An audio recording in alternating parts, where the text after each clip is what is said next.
Andrew, a high school student from Seattle, lives in a tense household with his bedridden mother and an abusive father. Isolated from his peers, he remains largely unnoticed at school, with no close friends aside from his cousin Matt. Desperate to shield himself from his father's aggression, Andrew purchases a camera, hoping that documenting everything might deter future abuse.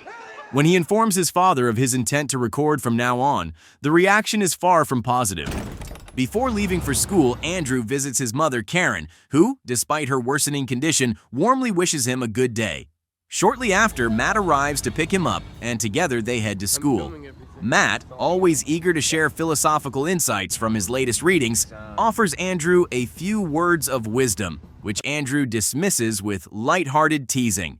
Once at school, Andrew spends time filming his surroundings, capturing the places where he eats and lingers. Unfortunately, his filming draws the attention of a group of bullies. They seize his camera, mock him, and taunt him before eventually returning the device, leaving Andrew humiliated. Later, on their way home, Matt extends an invitation to a party, believing Andrew could benefit from some social interaction. Initially hesitant, Andrew declines, but Matt persists, convinced that stepping out of his comfort zone will do him some good. Reluctantly, Andrew agrees.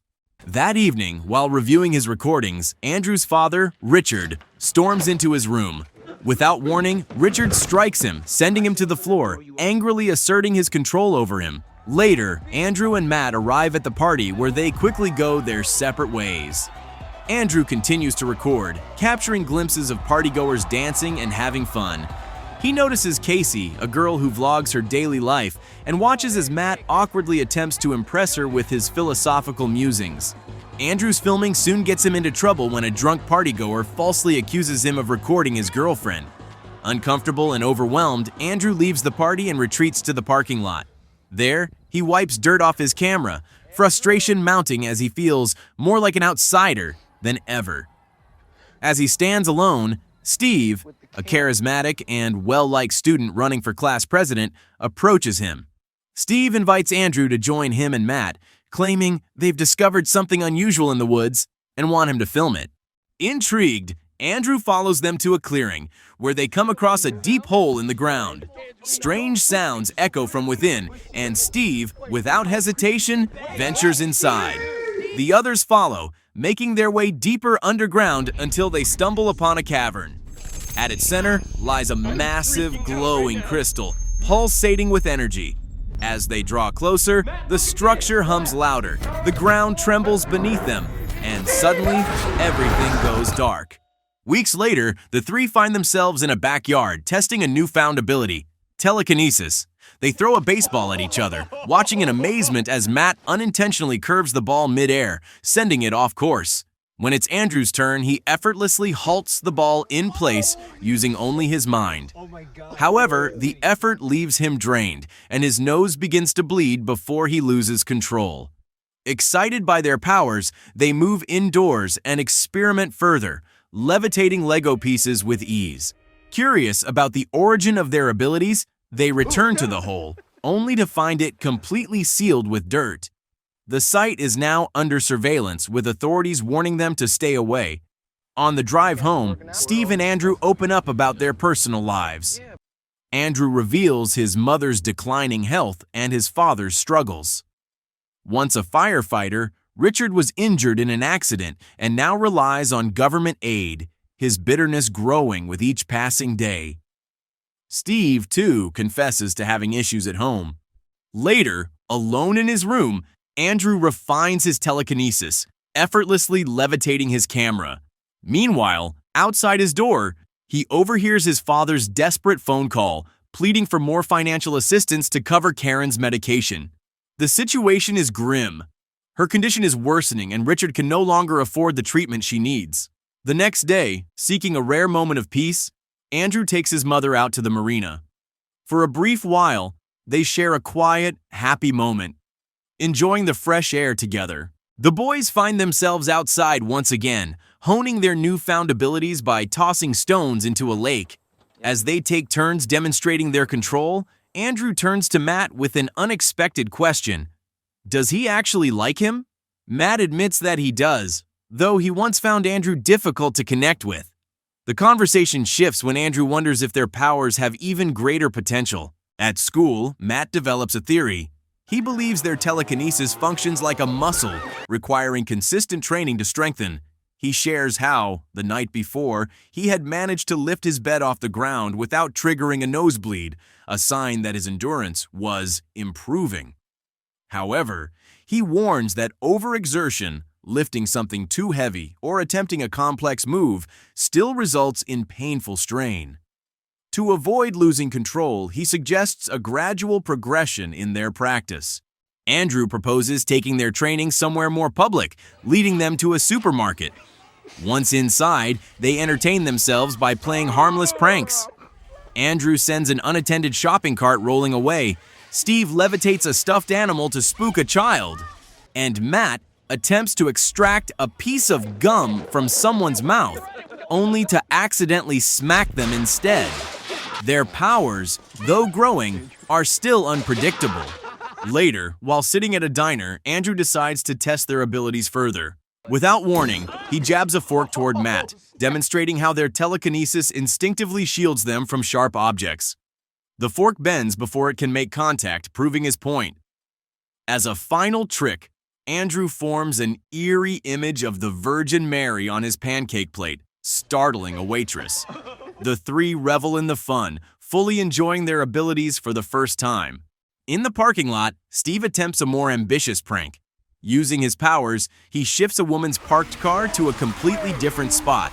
It's the heaviest object any of them have ever lifted, leaving Matt and Andrew in awe. Steve, though triumphant, suffers a severe nosebleed from the strain. When the woman returns, confused and bewildered, the boys can't contain their laughter. On the drive home, their carefree attitude takes a dark turn. A pickup truck behind them honks aggressively, irritating Andrew. He decides to give the driver a harmless scare by nudging the truck with his mind. However, he miscalculates his strength, sending the vehicle careening off the road and tumbling into a ravine before crashing into a river below. Panic sets in as the boys rush out of their car. Without hesitation, Steve dives into the water, pulling the unconscious driver to safety. They quickly call emergency services, but the gravity of what just happened leaves Steve visibly shaken. Matt confronts Andrew, furious that he nearly killed someone. However, Andrew remains detached, barely acknowledging the severity of his actions. Matt insists they need stricter rules before someone gets seriously hurt. The next day, they reunite at a landfill where they witness Steve floating several feet above the ground. Excited, he urges them to give it a try. Matt goes first but struggles, face-planting multiple times before giving up. Andrew, on the other hand, quickly manages to lift himself off the ground, hovering with increasing control. When he joins Steve midair, they celebrate, exhilarated by the realization that they can now fly. Soon, all three are soaring through the sky, pushing their speed and agility to the limit. They weave past one another at breakneck velocities, even tossing a football back and forth midair. Lost in the thrill of their new ability, they slow down to admire the view just as a massive airplane barrels toward them. Steve gets clipped by the aircraft's turbulence, knocking him unconscious. Without hesitation, Andrew dives after him, struggling against gravity as they plummet toward the earth. Just moments before impact, he manages to slow their descent, bringing them to a gentle stop. Steve regains consciousness, and as Matt joins them, the three burst into laughter, overwhelmed by the realization that they are the first humans to truly fly. That night, they gather at Steve's house for a sleepover. As they unwind, Andrew admits that this has been the best day of his entire life. The next morning at school, their excitement still lingers, and they begin making plans. Dreaming of flying across the world, visiting destinations they had only imagined before. Their abilities, once a mystery, now feel limitless. Excited by their newfound abilities, Steve announces plans for a weekend trip to Hawaii, while Andrew dreams of visiting Tibet, believing the monks there have attained a profound level of enlightenment. Meanwhile, Matt meets with Casey, handing her a donation for the drought relief she mentioned in one of her vlogs. She suggests he could have mailed it himself, then questions his recent change. Once too intellectual to socialize, he now seems more engaged with people and global issues. Matt admits he's grown and sees the world differently now. He expresses interest in spending more time with her, but Casey remains guarded, shutting the door on him. Elsewhere, Andrew and Steve sit atop a building as Steve watches in awe while Andrew levitates his camera with precise control. Andrew opens up about his loneliness before their powers, admitting that, despite being cousins, he and Matt were never that close. Wanting to help Andrew gain confidence, Steve suggests they perform at the school talent show, offering to assist with the act. Excited by the idea, Andrew prepares for the performance, proudly showing off his outfit to his mother. As he heads out, Richard calls him over, his tone laced with suspicion. He tells Andrew he knows he's up to something, though he can't yet figure out what. At the talent show, Matt, operating the camera, runs into Casey, who is also filming the event. Soon, Steve and Andrew take the stage, performing an illusion act that, thanks to their powers, appears truly magical. The audience is captivated, cheering loudly as they flawlessly execute trick after trick. The show is a massive success, and for the first time, Andrew experiences the joy of being admired. Riding the high of their performance, Andrew and Matt head to a house party, where Andrew is met with an unfamiliar but thrilling experience. People greeting him, acknowledging him, treating him as someone who finally matters. The attention is intoxicating. While exploring the party, he strikes up a conversation with a pink-haired girl, and they instantly connect, laughing and enjoying each other's company. As Andrew soaks in the experience, Matt, still holding the camera, records a heartfelt message for him. Before long, Casey appears and invites Matt to leave with her. Steve then picks up the camera, searching for Andrew. When he finally finds him upstairs, the mood shifts. Andrew has thrown up all over the girl he was with, completely ruining the moment. Matt enters laughing, but Andrew is humiliated. Embarrassed and frustrated, he lashes out, yelling at Matt to get out. The next morning, Andrew experiments with his powers alone. He hovers a spider in the air before methodically pulling it apart, his control over his abilities becoming eerily precise. Meanwhile, Richard rifles through Andrew's room, eventually discovering the camera. Watching some of the footage, he grows enraged. He confronts Andrew, accusing him of wasting money on a camera while barely affording his mother's medication. As the argument escalates, Richard's anger boils over and he physically attacks Andrew, pinning him down. But this time, Andrew fights back. Using his telekinesis, he effortlessly overpowers his father, throwing him across the room. Looming over him, Andrew coldly states that he could crush him if he wanted to. He then releases him, leaving Richard groaning in pain on the floor. At that same moment, miles away, Matt is with Casey when his nose suddenly starts bleeding, despite not using his powers. Something is wrong. Elsewhere, Andrew stands alone in the midst of a raging thunderstorm, tears streaming down his face. His emotions swirl violently, mirroring the storm above. Suddenly, Steve arrives, revealing that his own nose started bleeding, and he heard Andrew's voice calling to him. Steve urges Andrew to come back to the ground and calm himself, but Andrew refuses, his anger intensifying. He warns Steve to leave him alone, but Steve persists, trying to reason with him. In that moment, lightning flashes across the sky. A sudden bolt strikes down, and everything turns to black. Time passes. Andrew, now behind the camera once again, records a funeral. Among the mourners, he sees Matt and Casey, along with several of their classmates. Steve is gone, killed by the lightning strike. As Andrew scans the gathering, his gaze locks onto Matt, who stares back at him, his expression filled with silent fury. After Steve's funeral, Matt confronts Andrew, demanding to know what really happened. There were no recorded lightning strikes that night, so how did Steve die? Matt presses him for the truth, but Andrew remains silent. Rather than engage, he simply takes off, flying away without a word. The next day, guilt weighs on Andrew as he returns to Steve's grave. He speaks softly, apologizing, admitting that he lost control and never meant for it to happen. Searching for answers, he revisits the site where they first gained their powers. The pit is now overgrown with grass, and an odd pattern has begun forming around it, as if the earth itself remembers what happened there. Back at school, Andrew faces a new humiliation. His drunken accident at the party has become the latest joke. Students mock him, whispering as he walks by. The pink-haired girl's friends laugh at his expense, and his old bullies take it even further, reenacting his embarrassing moment. Rage surges through him. In a moment of unrestrained fury, he confronts one of the bullies and telekinetically rips out several of his teeth. Later, locked in a bathroom stall, Andrew turns the camera on himself, revealing the bloody teeth in his palm. He calmly explains how he took them, his voice eerily detached. That evening, at a junkyard, he records another message, this time talking about evolution and the nature of an apex predator.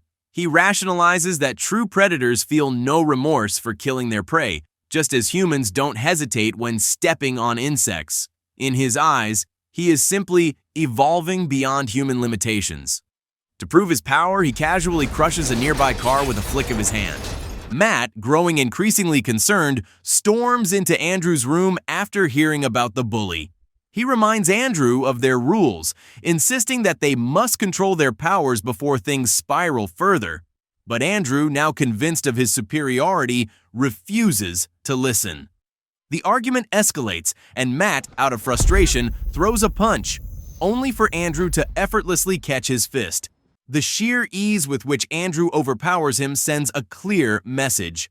Matt leaves immediately, realizing how dangerous Andrew has. Desperate to help his ailing mother, Andrew goes to the pharmacy for her medication, but the pharmacist refuses to sell it to him. He simply doesn't have enough money. Faced with no other choice, Andrew decides to take drastic measures. He digs out his father's old firefighter suit, repurposing it for his own use, and sets out to get what he needs by force. His first targets are the men on his street who have mocked and bullied him for years. With terrifying ease, he unleashes his power, hurling them against cars and pavement, rendering them unconscious in seconds. He collects their wallets and cash before moving on to a bigger score, a gas station. There, he knocks out the cashier and empties the register. As he steps outside, the dazed cashier regains consciousness and grabs a shotgun.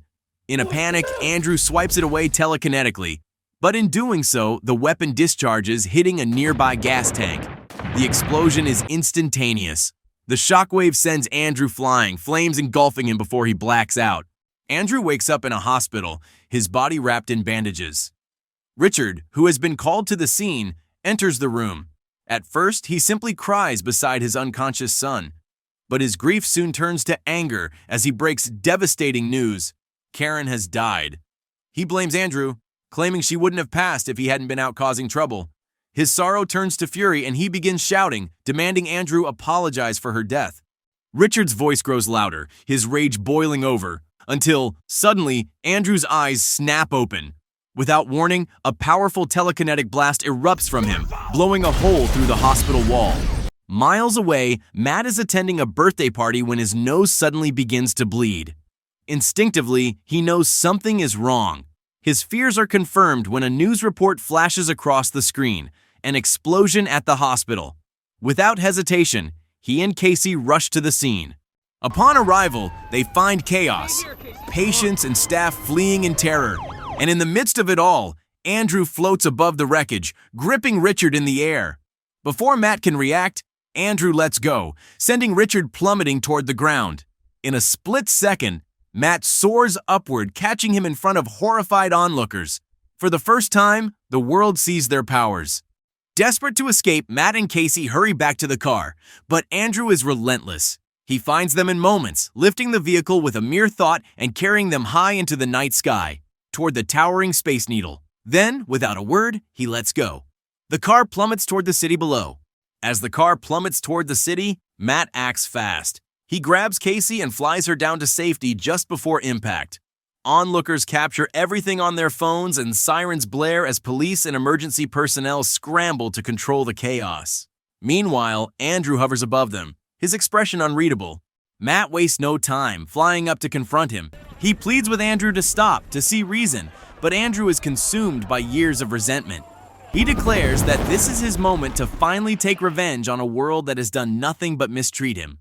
Matt, desperate to save him, promises they can start over, leave everything behind, and build a new life somewhere far away. For a moment, it seems like Andrew is listening, but then, without warning, he hurls a city bus straight at Matt.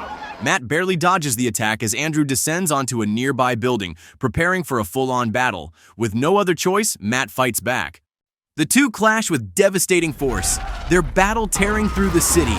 They crash through roads, vehicles, buildings.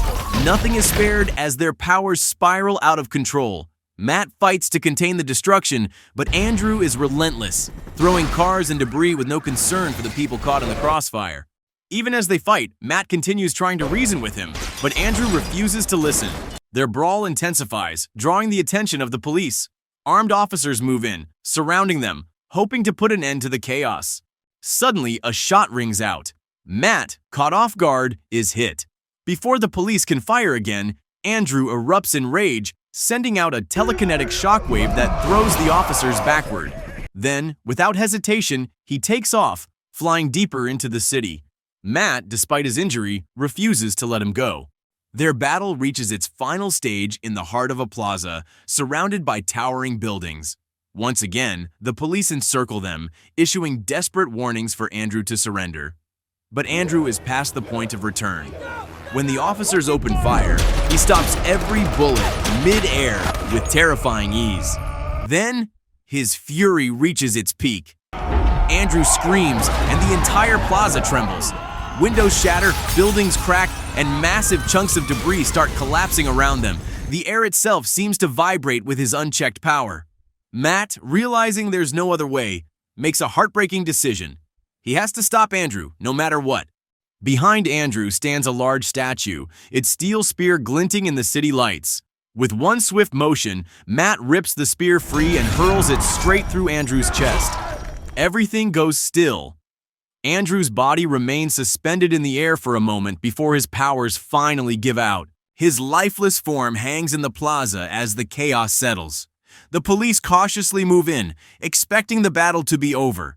But in one final act, Andrew's body jolts upward. He flies away, disappearing into the night. Time passes. Matt is now alone, soaring over the vast, snowy landscapes of Tibet. He holds a camera, speaking as if Andrew were still listening. As he floats above a series of ancient monk temples, he lingers for a moment, taking in the view. He finally sets the camera down, pointing it toward the peaceful monastery below. With a quiet farewell, he turns and flies away, leaving Andrew's memory behind in the place he had always dreamed of.